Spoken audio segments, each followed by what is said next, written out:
Skyway computer institute. हम लोग देख रहे हैं एडोब फोटोशॉप और ये एडोब फोटोशॉप की 4th क्लास है और 4th क्लास के अंदर हम लोग बात करेंगे ब्रश टूल की। तो चलिए चलते हैं ब्रश टूल की ओर। यहाँ से लेते हैं एक न्यू फाइल आप किसी भी साइज की ले सकते हैं, क्रिएट, और ये न्यू फाइल। यहाँ पर हमें हमारा लेयर पैनल नहीं दिख रहा है, तो लेयर पैनल की जैसा कि मैंने आपको बोला था कि आप विंडोज़ में जाके यहाँ आपको सारे पैनल्स मिल जाएंगे। अगर आप फिर भी नहीं कर पाते हैं तो आप वर्क स्पेस में जाके इसको रीसेट कर देंगे। रीसेट किया और हमारे सारे पैनल्स फिर से आ गए। तो अब हमें यहाँ पे लेयर पैनल मिल गया और हमने एक लेयर ले रखा है, बैकग्राउंड लेयर, जो कि लॉक्ड है। ये सारी चीज़ें मैंने आपको लेयर पैनल की क्लास में बताया है, कैसे लॉक अनलॉक करते हैं, कैसे मूव करते हैं, तो वो सारी चीज़ें आप वहाँ से देख सकते हैं।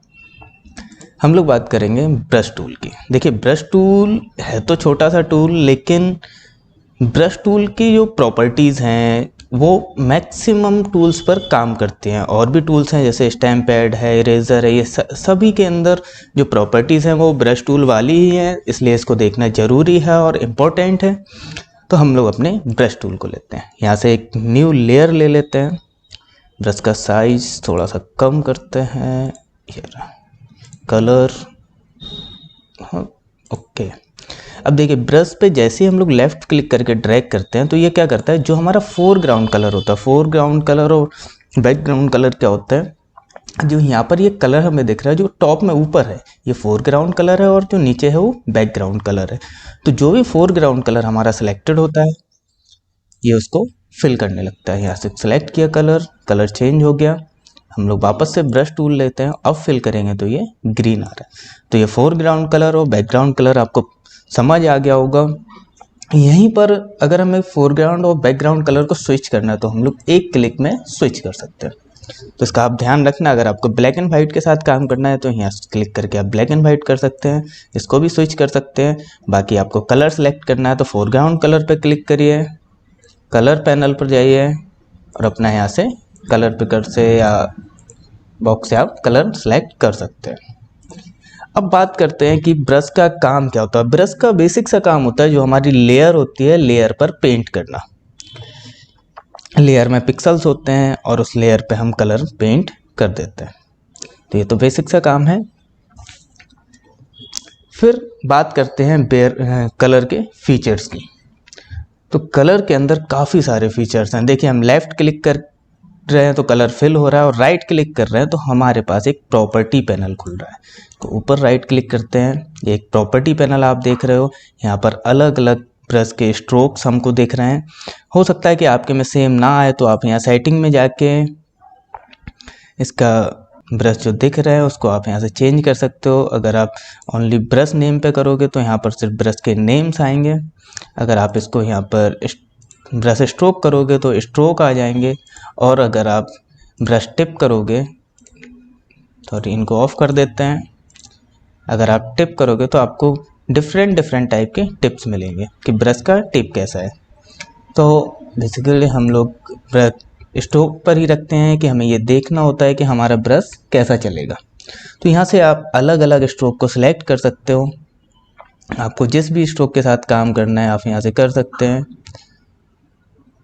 डिफरेंट टाइप के स्ट्रोक यहाँ पर हमें दिए जाते हैं। ग्रुप 1 में देखते हैं, ये ग्रुप के साथ अरेंज है। न्यू फोटोशॉप में ये एक अच्छी चीज़ होती है कि ये सब ग्रुप के साथ अरेंज है। बाकी आप यहाँ से जो भी सिलेक्ट करेंगे उसको क्लिक करके आप यहाँ फिल कर सकते हैं। देखिए, जैसा भी ब्रश आप लेंगे वैसा ही कलर ये फिल करने लगेगा। और भी काफ़ी सारे हैं, हम लोग इसको थोड़ा सा टिप पे रख लेते हैं। सबकी टिप्स हम लोग देखेंगे। जैसे ये रहे ब्रश, इतने सारे ब्रश हमको यहाँ पे दिए गए हैं।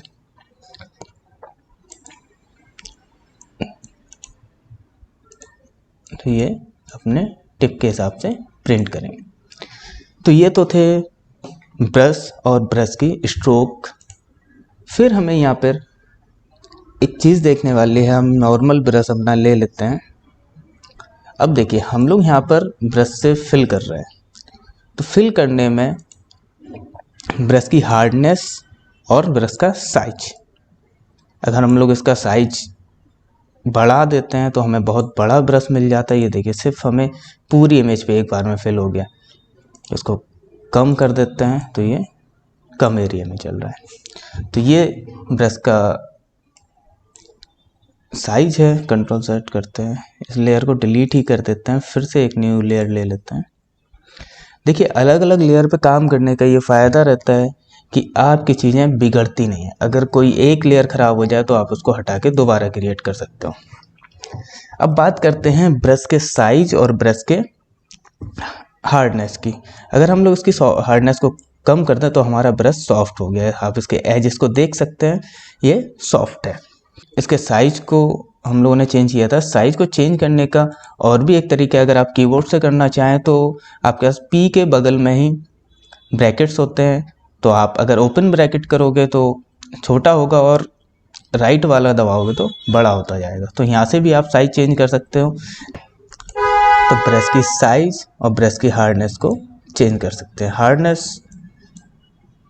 चेंज करने का मतलब होता है कि ब्रश का जो एजेस हैं वो कितने शार्प आएंगे। देखिए यहाँ अगर हार्डनेस 100% पर रखते हैं तो ये ब्रश के एजेस शार्प है।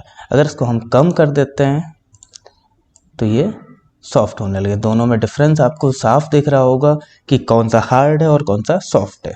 तो ब्रश का हार्डनेस और सॉफ्टनेस आप चेंज कर सकते हैं।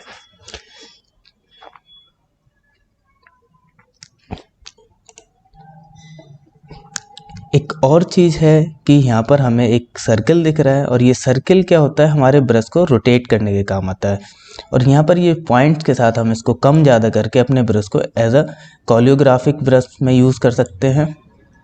थोड़ी हार्डनेस बढ़ा के देखते हैं, साइज थोड़ा कम। देखिए कोलियोग्राफिक ब्रश हम लोग बना सकते हैं। बाकी आप जैसा भी ड्रॉ करना चाहो आप ड्रॉ कर सकते हो।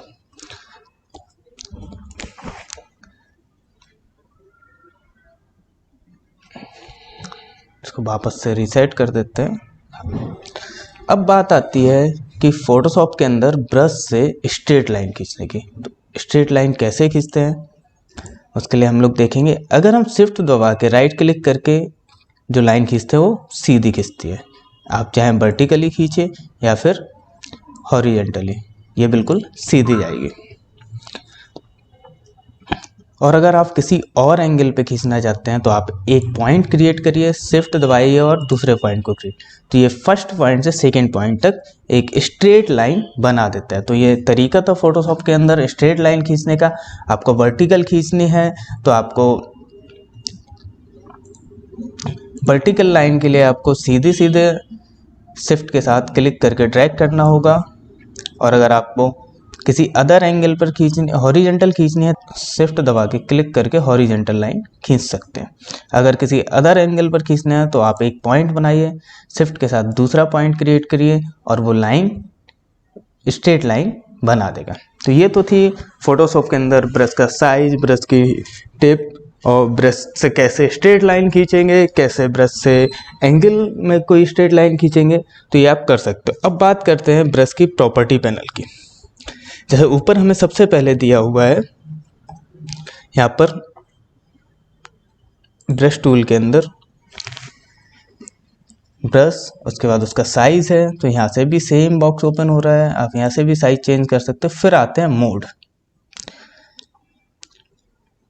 मोड में वही हमें ब्लेंडिंग मोड के ऑप्शन दे रखे हैं जो हम लोगों ने लेयर्स में पढ़े थे, लेकिन यहाँ पर ये जो मोड हैं ये मोड लेयर के नहीं, आपके ब्रश के मोड है। तो हम लोग उसको देखेंगे। एक ब्रश लेते हैं, साइज बढ़ाते हैं, एक ये सर्किल बना दिया, सॉरी ब्लैक सर्किल बनाना है, ये रहा।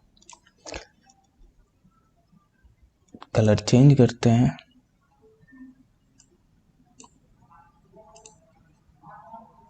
ओके। अब देखिए हम जैसे इसका मोड चेंज करके डिसॉल्व करेंगे, अब अगर बनाएंगे तो अब देखिए जूम करने पे आपको यहाँ दिख रहा होगा कि पिक्सल डिसॉल्व हो रहा है। और थोड़ा फ्लो कम करके हम लोग डिसॉल्व बनाएंगे तो और ज़्यादा डिसॉल्व हो रहा है। तो फ्लो जितना कम करते जाएंगे डिसॉल्व हमारा उतना बढ़ता जाएगा। तो ये ब्रश जो अभी मोड जो लगा है ब्रश का वो डिसॉल्व मोड है। और भी इसमें मोड्स हैं, जैसे बिहाइंड है, बिहाइंड को करके अगर हम कलर भरेंगे तो ये हमारे सेम लेयर पे जो पहले से कलर था उसके पीछे फिल होगा।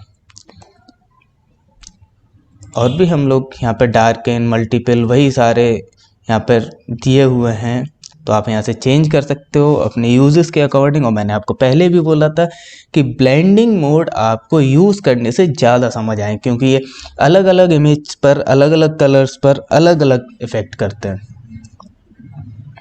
नेक्स्ट है ओपेसिटी, इसको नॉर्मल कर देते हैं। ओपेसिटी, ओपेसिटी का मतलब क्या होता है कि हम जो कलर भर रहे हैं, ये जो कलर हम भर रहे हैं ये कितना है। मैं यहाँ पर भरता हूँ तो इसके पीछे का पार्ट छुप जाता है। अगर इसकी ओपेसिटी कम करके हम कलर को फिल करें, ओपेसिटी कम करते हैं, अब कलर को फिल करते हैं तो हमें पीछे वाली इमेज दिख रही है। इसका मतलब क्या है कि हमारा जो ब्रश है वो ब्रश से कलर जो निकल रहा है वो ट्रांसपेरेंट कलर निकल रहा है।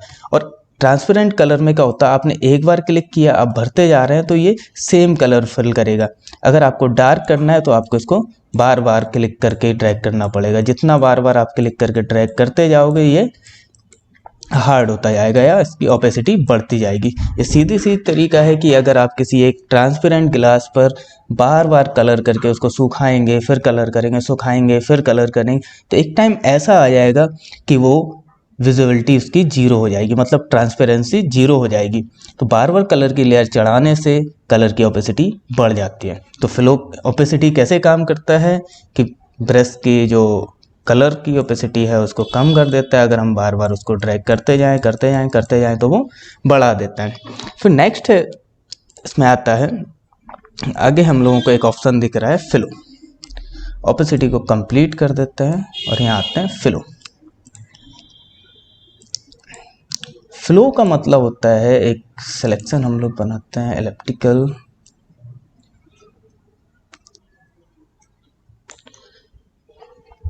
हमें पता है कि जब हम लोग सिलेक्शन बनाते हैं तो जो भी कलर हमारा फिल होता है वो सिलेक्शन के अंदर होता है। अगर फ्लो हमारा फुल है तो कलर कुछ ऐसा फिल होगा। अगर हम ओपेसिटी कम करके करेंगे तब भी ये ऐसा जाएगा। और इसको डार्क करने के लिए हमें ये एजेस दिखते जाएंगे। ब्रश को सॉफ्ट करके भी देखते हैं,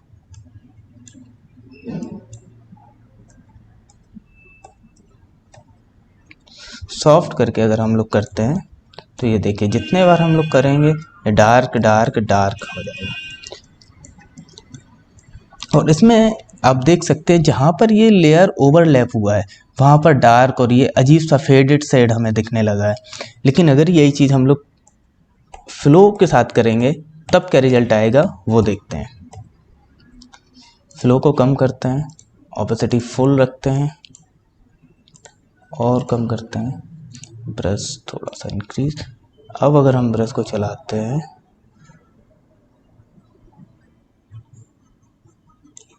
तो ये देखिए ये जो कलर का जो फ्लो आ रहा है वो कम आ रहा है। और कम करके देखते हैं इसको,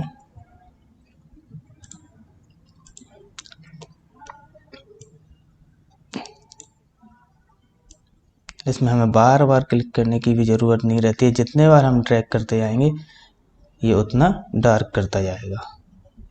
तो ये देखिए बिल्कुल प्रॉपर डार्क हो रहा है। ये कई बार कलर को पेंट करने के काम आता है। तो जब भी आप कोई पेंटिंग कर रहे हैं तो आप फ्लो का ध्यान रख के करें, तो ये बहुत अच्छा आपको रिजल्ट देगा। तो ये था फोटोशॉप के अंदर फ्लो, तो जिसको हम चेंज कर सकते हैं।